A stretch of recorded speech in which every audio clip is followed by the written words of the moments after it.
The interview in this episode of Red Lens is a little different than usual in a few ways. First, it's a little shorter than usual.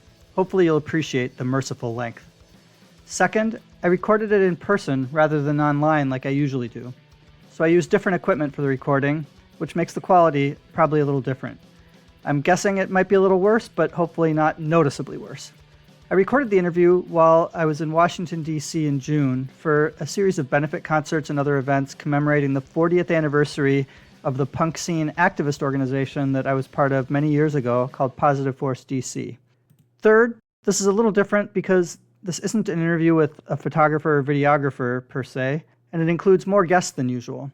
It's an interview with 4 people who all were part of starting and developing Simple Machines Records from the late 1980s through the late 1990s, 2 of whom also played guitar and sang in the band Tsunami. It's an interview with Jenny Kristin Thompson, Derek Denkla, and Pat Graham. Close listeners of Red Lens will recognize Pat's name from my interview with him in episode 13. In addition to being an incredible photographer, which I talked with him about on that episode, he also worked for Simple Machines Records for several years in the 1990s. So why am I interviewing people about a record label, Simple Machines, and a band, Tsunami? That's a good question. I admit it's a bit self-indulgent in that I was also one of the people that started Simple Machines Records, so they're old friends of mine. But I didn't just interview them because they're old friends. I swear it does connect back into the mission of this podcast, or at least somewhat. I interviewed them because first, the wonderful Numero Records recently put out an incredible and beautiful Tsunami box set, collecting together all of their records along with a great booklet documenting the entire history of the band. If you're not familiar with Numero Records and you're interested in largely lost or obscure musical subcultures and countercultures, you need to check Numero out. Their business is doing exactly that, documenting and making available again great music that had been largely lost in transitions to new music formats and new generations. The Tsunami box set is beautiful, and if you like their music, I think it's well worth buying. With Simple Machines Records, my time working on the label was very short, really only helping with the first few records before I amicably parted ways to focus more on political activism than on the music scene. But they went on to release a bunch of great music, and beyond that, played a role in helping many other people, especially a lot of young women, start their own bands and labels and put out their own records. That said, much of the Simple Machines catalog is not really easily available anymore. We got together in DC because Jenny and Kristin are now meticulously documenting and reconstructing the history of Simple Machines Records, and as part of that, they wanted to talk with all of us who were there at the beginning to make sure that all of our now fading memories add up to a somewhat accurate remembrance of what actually happened. So, while we were all together talking about the history of Simple Machines Records anyways, as they work on documenting that history, I thought it would be fun to talk a little bit about why they felt it's important to document this history of a record label like Simple Machines and a band like Tsunami more than 30 years after it all began. So, without any further blather from me, here's the interview.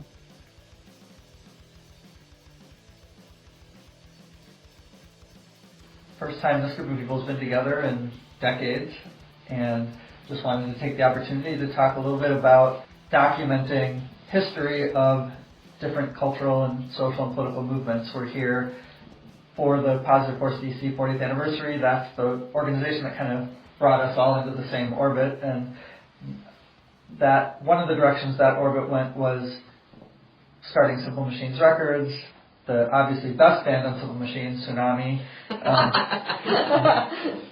So I would love to hear about the box set that just came out that Tsunami put out. Tell us about that. This is Jenny. The box set wasn't anything we were thinking about at all for years. Kristin and I are pretty busy people and super excited about all the stuff we do, and we just I always think of them as forward-moving fish. We are moving forward. So while we always loved our time with Positive Force and Simple Machines and Future Music Coalition, that we're always interested in what our next thing is. That said, Ken Shipley, who's one of the 2 owners of Numero, reached out to us. He had run another record label called Tree. Oh, just Tree. Mm-hmm. Tree Records, and he had used the guy to putting out records back in the day before he did all the Numero stuff. And we had heard some rumblings from some friends that Numero was beginning a whole new set of investments in putting out other people's music that was more focused on kind of peer bands in the 90s. So bands like Codeine, Karate, Chisel, and of course The Hated. And we heard a lot about it from Dan. And he reached out to us and was incredibly supportive and flattering about Simple Machines and about Tsunami, and said that he wanted to put out a comprehensive Tsunami box set. And Kristin and I didn't really know what to think about that, and we sort of just didn't really think about it too much for almost a year, I think. Is that right? Yeah, I think it was a busy time, and I think we didn't jump in it right away, mostly because I think we wanted to make sure we checked in with people that we knew who had already started a project or had finished a project or were working on things. So we did some of that. And also, we had other things going on. Both of us had full-time jobs in philanthropy. So trying to divert our attention to this project seemed a little daunting until we got more comfortable with the idea and maybe excited about it too. Yeah, and then Chris and I had a long talk about, like, if we were going to do something with them, what would we want? And we put, like, a wish list together of everything that we would like. And then we had a phone call with Ken, and it seemed like it was all on the table. The stuff that we wanted to do, how we wanted to do it, and it felt like it was a commitment for many years. Like he'll say, it's like a 10-year project to work on all this stuff. But Tsunami was the first thing. And then the really hard work happened, where we basically had to go into, like, I had like 15 or more suitcases of ephemera, of like flyers and photographs and letters and test pressings and cassette tapes and all sorts of stuff. And then Kristin has like equivalent or more numbers of filing cabinets full of things like this. And we had to start going through it. And that was, I think, the hardest part, because it's just overwhelming. Like, you think it's going to be really fun to open up a suitcase and see all that stuff, but figuring out a taxonomy, how you'd actually organize it in a way where you can never find it a second time, and not getting distracted by every single thing that you see and going down a 30-minute wormhole for each letter that you pull out, and then waking up the next morning and realizing you've gotten like a third of one suitcase looked at. It's kind of overwhelming. Mm-hmm. And then also you have to like deal with the demons of your youth. So hopefully as you get older, you get a little smarter, you have some experiences, you change behaviors based on what you've learned in the world.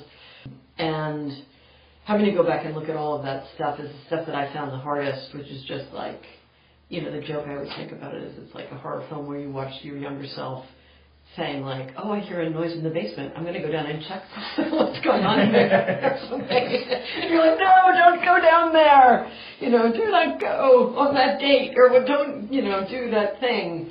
But, I also find like any of this stuff, the more you do it, the more inured you get to those kinds of feelings of embarrassment or shame or whatever the things are that like animate your fear. And then ultimately you realize like, well, how lucky I am to have done all this exciting stuff with all these interesting people and to have managed in all these years to stay alive and to have all of these things to look at and to sort of reflect upon.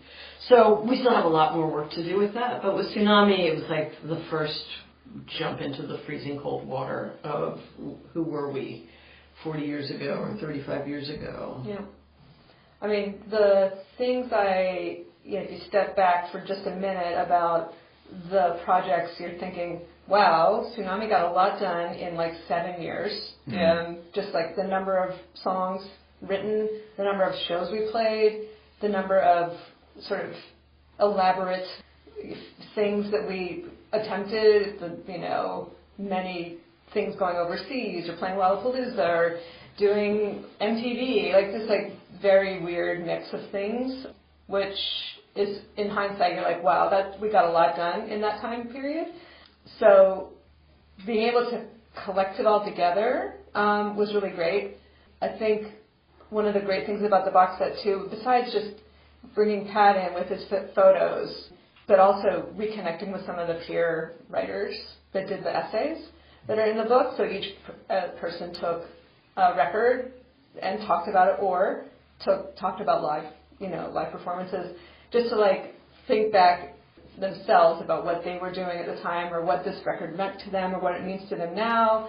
So that was really helpful because talking about yourself in those books is really like just cringy, So having other essayists write was really helpful and really fun. And nice to bring more people into the project that were around at the time. So yeah, and we intentionally wanted to make sure there was a place for women's voices, so picking women who at the time had written about us, who we felt like were our peers and we loved, and then we were introduced to some women who were younger, and getting them to talk about it like in a different context was really interesting. I think actually those essays are among my favorite, the ones that are the next generation reflecting back on the Tsunami stuff. Mm-hmm.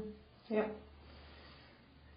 So one thing that is notable when I got the box set in the mail, like with everything that you guys did with Simple Machines and the Tsunami, it's beautiful, and there is not any skimping on, the design, package, everything. It's elaborate, it's large, and it's beautiful. And so just wanted to, hear your thoughts on that. Like, it sounds like it took a lot of time and effort.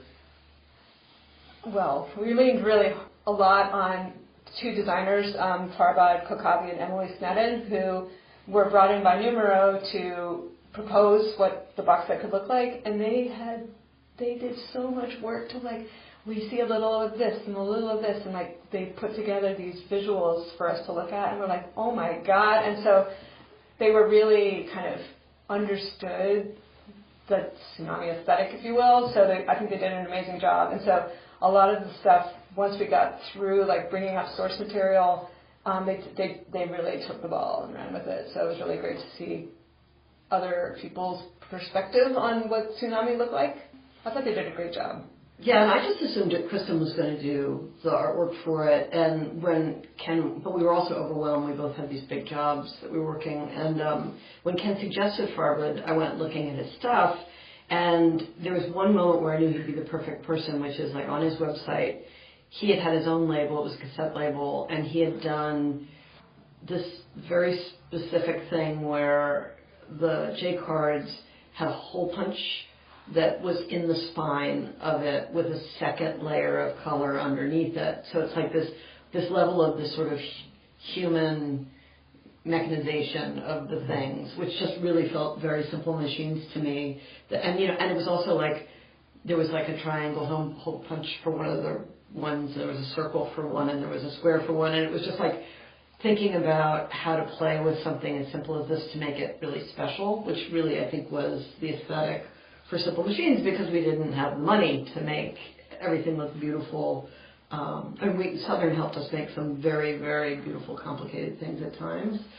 But like things like the Working Holiday series, like Kristin had to think strategically about how do we get 4 background colors printed on, all of the pieces that then will be the backdrops on which we can add a secondary color so we could get enough variation that the singles could all look different.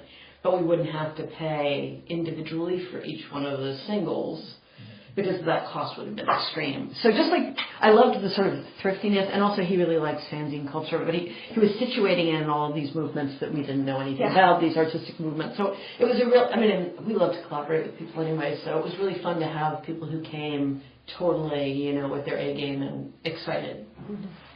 Yeah, and just one more thing, that Numero Group has done some very complicated projects. I think we, sort of embraced their willingness to do something that involved a box and 5 things and a book, and like we understood that it was extremely expensive, but that they were willing to go for it with us. So that was really great too.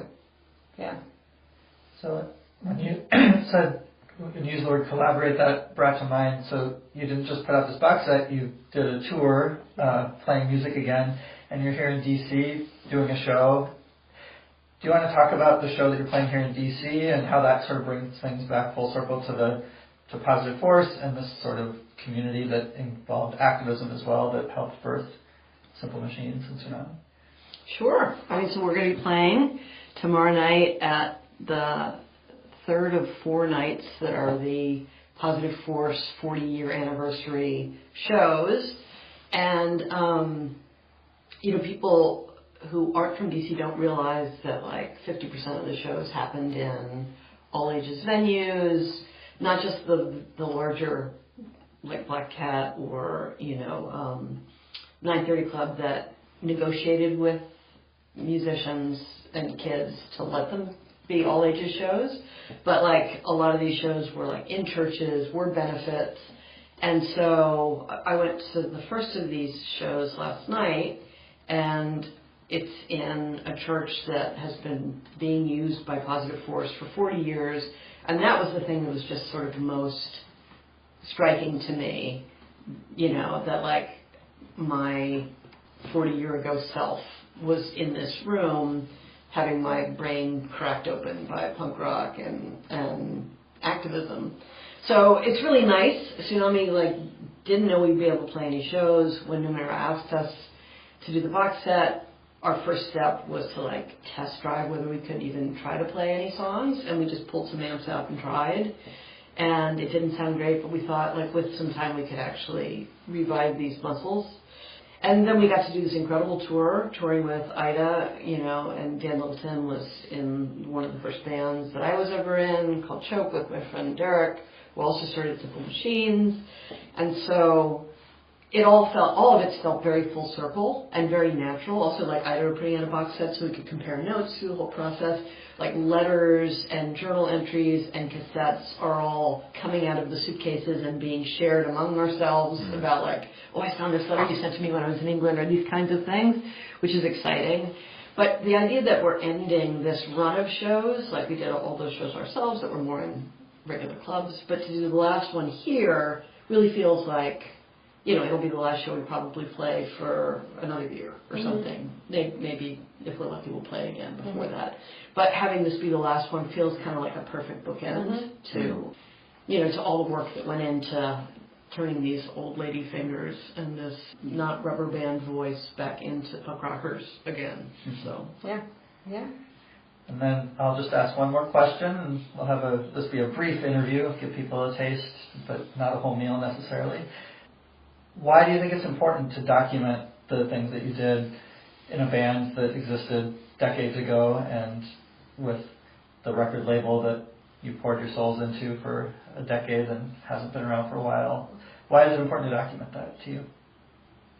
I think it's important because all of these projects we work on are a demonstration of collaboration and creativity sort of coming to fruition and actually being set into something, vinyl, recordings, a shirt, whatever it is, and that it's an expression, a creative expression, but it's also a collaboration, it's also a way to build friendships, it's a way to have a small business, and I think it demonstrates to people over and over again, for one example, but there's many, and us talking about how we did it helps other people imagine how they could do it, how they could do it differently, how they could learn from that but do something else. So it's sort of this constant recycling of ideas and creativity and taking, sort of doing things yourselves so you can learn and build something. So I think that's why I think it's important. I think in relation to this specific work and punk rock, what I think is it has a lot to give to this moment, because I really worry that, we barely had an internet. I remember it was halfway through Tsunami where we could actually get a very slowly loading map that we could print out that would show us how we would get to the next show. It was all done with atlases and telephones and payphones where you put coins into them and things like this. And I think it also wasn't observed and recorded. In some ways it was recorded better because beautiful black and white photographs are always going to be better than little camera phone stuff. But I worry the fact that people have been so observed and that sort of life has been made to feel so precarious and people have been told they're a brand and put on a professionalization conveyor belt means that people are afraid to fail. And so much of, the things that you're cringing at, the thing I was saying about it's hard about reading the journals and thinking about how much of this story is my story and how much of this is for other people. There's a piece of it that, you've got to be generous with your failures because people need to feel that permission to fail. And I don't know that kids have it. Like, I worry a lot around what's happening in the world now and people's fear around saying the wrong thing, around being aligned in the wrong way, being called out, or, you know, there's that, what's that, you know, this will go down on your permanent record kind of thing. You know, that was the joke from the song. We heard it karaoke last night, right? Yeah. But that moment was like a joke that some sort of like, you know, pencil protector, pocket protector guy said to somebody in school, and it's like a caricature. But frankly, everyone's everything is surveilled at this moment, and every single thing could go down on your permanent record, and also things you didn't do could get down on your, you know, propaganda record, depending on what's happening in the world. So it's not a surprise that people are hesitant to make mistakes, but the only way you ever do anything well or get better at it is making mistakes. And so I really think there's a piece of that that's really, really important. 2 cents to add, although, you know, I was hearing the conversation about why we want to document this stuff, and I feel like there was a way where like we were creating like a youth culture that had its own kind of relationship building strategies that was separate from the marketplace. And like what Jenny was saying, that we not only didn't really worry about failing in the same sort of careerist way, we also had our own set of rules. And we had, it wasn't like now where everybody can be their own producer, promoter, like everybody can do everything themselves now. So there isn't the kind of idea, like I think about car seat headrest or something, where you just do everything yourself and you bring other people in as needed, but it's not really needed, right? That's what DIY is now. It's like a one-man band, like those like absurd things where the guy has like the oompa, he's playing the guitar and there's like a, you know, a drum on him and he's, you know, that's, I mean, but we all had to do things collaborative, and everything we did built relationships, and we built relationships in this cocoon of like people of similar values. Like we'd meet Pat in Wisconsin and that would ignite him to think, oh my God, there's a people I can connect with. And I think that happened, we thought early internet was going to be that, and maybe it was a little bit for like the kind of sad gay kid in the middle of Iowa, you know, but it, just as an example. I mean, but I think it's become less and less that. It's more about people being isolated rather than connected. So I think what was really interesting is that we had this capacity to create a niche subculture that was nurturing in and of itself, but outside of the mainstream and not scrutinized by the mainstream, except occasionally like stupid weird things like the punk rock episode on Quincy or something like that that we used to laugh about all the time. But we were basically in our own world, and it was created by kids for kids, and you know, older people who had the spirit of kids or something like that. And I think that's, I don't know if there's that kind of fragile box that people exist in now. Like everything is, there's always this pressure to distribute more widely because you can, you know, like I don't know, there's something about the sort of the fragility. And professionalized. So yeah, like we didn't feel the need, we just were doing our own thing, and it was funky and fun, and we certainly wanted to be cool, but, and I think there's something really precious about that, but not precious in that kind of gross way where like, oh, it's like overly precious, but there's something really magical about like, turn off your phones, turn off all this stuff, find the people near you, do fun shit, you know, you can do that, it's still possible, and make it challenging and weird and wacky, and do it the hard way. You know, I think a lot of times there is this kind of appreciation now for like doing things handmade and weird, and I think that's why people are into what we did then, and why cassettes are back and LPs are back, is that people, like, although that's a commercial product, it now feels like it's like a handmade product, it's analog, and so I think Simple Machines was reacting to the sort of the trend that digital media was kind of taking away that direct relationship we had with music, with each other, and we're trying to push back against it. So I think it's a really important story. So anyways, that's my 2 cents. Yeah, I mean, just following up on that, I have a interesting insight. Yeah, it was like back then, you know, for example, you know, I'm in the middle of Wisconsin, and then through music and punk, I built this relationship of writing letters to people, and then they're responding to me in catalogs and ending up meeting you all through Discord, and then so I was drawn to that. So it wasn't like I turned on the computer. It was like I moved 1,000 miles to. I was so drawn that I just I'm going to leave this place, and it inspired me to go out there. And so that meant a lot. And recently I had this interesting experience. Had that for many years. Then I go back to this place in Wisconsin, and there's all these things going on right now in the world, and I find myself, I look around, I'm like, where are my people? Where is everything? And it's quite depressing and hard to find, but then being out here in the last few days, just the signage alone and the people and the things, it brings that back. So if there's anything that we can do, and through documenting that it did happen, it can happen and keep happening. I think maybe that's why, to me, that's why it's important. But And I think also your aesthetic from the beginning was so informed by politics, yours too. All of us had this political background. Yeah. So it was willfully anti-corporate. To send a handwritten note, that's not, they don't do that at Sony Records or whatever, you know what I mean? Yeah, or it was trying to keep everything I can take humane. my camera and walk up and photograph the band. And I'm not going to be stopped. They're not going to yell at me. You don't need a permit. Yeah, You have the PR manager tell you. I can just send them the pictures, and they'll like it. If they don't like it, they're fine. They'll respond to me. Oh, this is great, Pat. Thanks. I'm like, oh, cool. Whatever. Get in the van, drive around with us for 16 years. Yeah, and I think there's a way in which everything's become easy, which actually makes things hard because you can't figure out what to prioritize, right? I think that's kind of what I was trying to push at. It's you had to make choices. Every show you went to, you had to make sure it was a good enough show that it was worth taking a picture of. Every show we played, we had to make sure it was worth it to play because it was so much effort to move all that equipment. See, I kind of disagree though, because I feel like back then I was so open, I wanted to go to every show. So I did too. There were fewer shows. I didn't care, I didn't care who it was. Exactly. I would photograph them. Yeah, every single one. But doing that, and then in the end also, but there was never a thought in my mind I got to go to this show and take photographs of them because this is the next big band.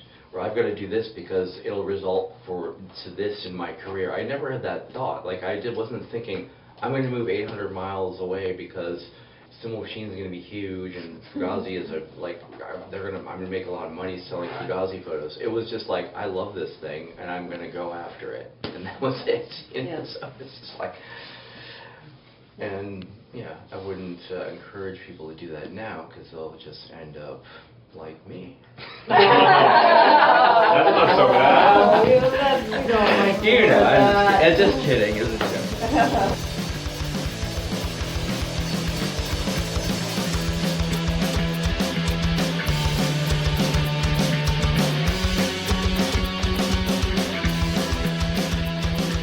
You can support Red Lens Podcast by supporting my Patreon. Go to patreon.com/SiegelPhotos, SIGALPHOTOS, and sign up for a small monthly donation. That will go a long way in helping sustain the podcast and my work as a political photographer. Thank you for checking out and supporting Red Lens Podcast.